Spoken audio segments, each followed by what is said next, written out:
This is rigid new.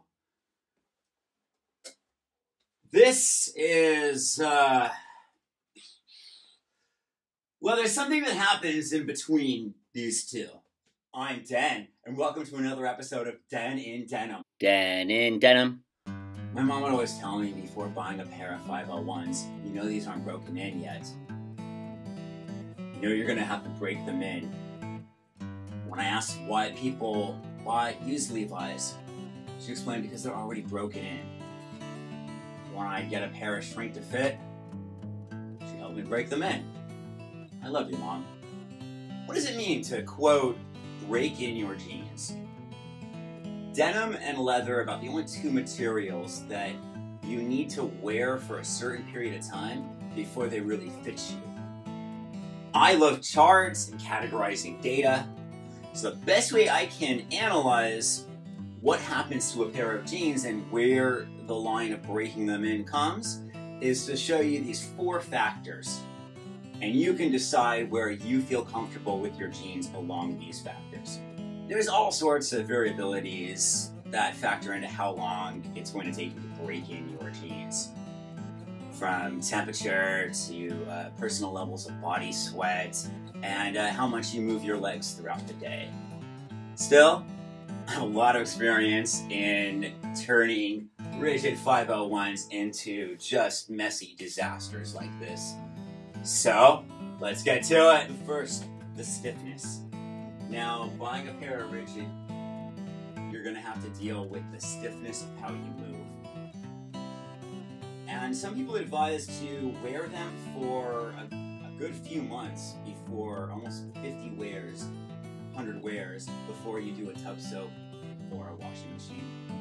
I kind of say that's not necessary. If you want to jump with a new pair into the tub, you can go ahead and do that. However, if you want the best pair of second skin denim that you're going to have, buy them your size, walk in them, get them moving, and then you go for your tub soak.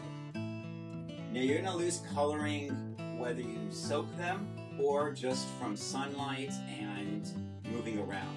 Now if you keep them rigid and you are wearing them, you'll get nice little crackle lines. Here's a pair that I wore for 100 days, then I soaked, then I wore for another 100 days, and they kept in pretty good condition. They're starting to lose a little bit of color compared to a darker rigid, a new rigid, and I'm getting a few distressing lines in a few places of where I'm moving them. Now I put them back up on the hanger and pretty much haven't worn them in about 2 years, and a little bit of that stiffness is still there. So it's going to come back still. But still, I would say these are broken in. These are a semi-broken in. They're ready for me to just wear, and I don't have to think about the stiffness. I don't have to try and get them to suction to my body because they're already molded. Now, molding is going to take about twice as long as it is to get that, to lose that stiff out. To get to molding, a tub soak is the best way. That's the best way to have it absorb to your body and when you let it dry on your body. The time period is going to be much longer than it took to just get them less stiff.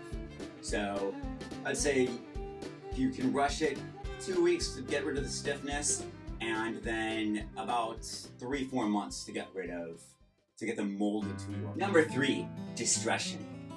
The kind of lines that fold on the jeans, the pattern of color loss that happens.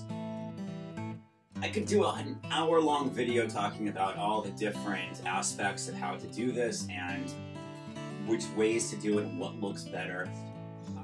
The honeycomb is a nice preferred distortion.